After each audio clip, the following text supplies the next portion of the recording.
Ang Hapon nagsurrender dire sa sini nga lugar sa Pinoy, kauban ang mga Amerikano.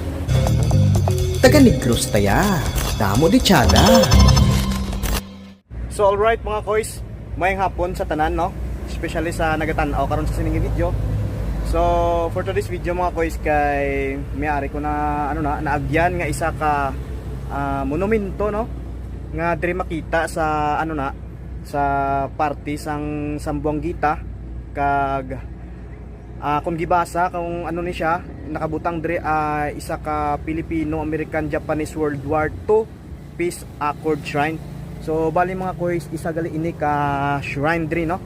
So ako ipakita sa inyo mga koys, no, ang ini nga lugar kag kung ano ang story sini. So bali isa ini ka mga koys, isa ina ka historical places diri sa sa Sambuanguita, no. So bali may ara sang duha ka mga sundalo, no, nga ga-offer sang peace nila. So may mga ang tatlo ka do ang mga Amerikano ni ang kaning duha Japanese kag Pinoy siguro ni, no. So basahon naton diri mga koys ang nasulat diri sang ilang kag amuni, no, amuni ang history diri sa sininga lugar, no. Ang pagsuko ng mga puwersang Hapones sa Negros Oriental, no. So basahon na lang ako ni mga koys kag pamatia lang, no.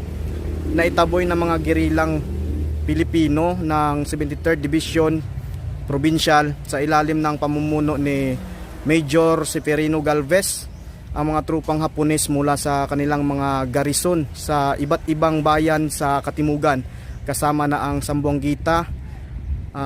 May 6, 1944, di kalauna napalaya ang buong Negros ng magkasanib na puwersang Pilipino at Amerikano na siyang nagbigay daan sa formal na pagsuko sa puok na ito.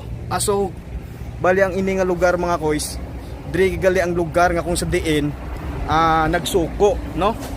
So diri gali sila nag-surrender, no, sa sini nga lugar, no. Nakabutang diri formal na pagsuko sa puok na ito alas 9 ng umaga, Setyembre 22, 1945 ng mga puwersang Hapones sa ilalim ni Colonel Satusi Uy sa 503rd Airborne Regiment ng hukbong Amerikano. Binigay ni Colonel Uy ang kanyang espadang samurai kay Colonel F. Wilson bilang tanda ng kanyang pagsuko. Dinala ang mga sumukong Hapones sa lumang trade school sa Dumaguete. So amuni koys ang amuni ang iyang historical story diri, no, sa sining nga shrine, no.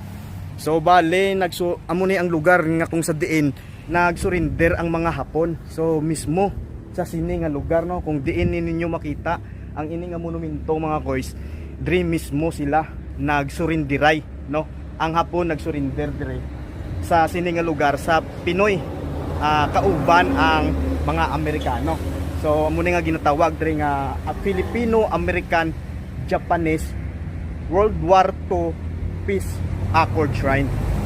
So kapila na ko nag-agi diri mga koys, karon pa na ko nakabalo sang sang eksakto nga istorya sinino dire.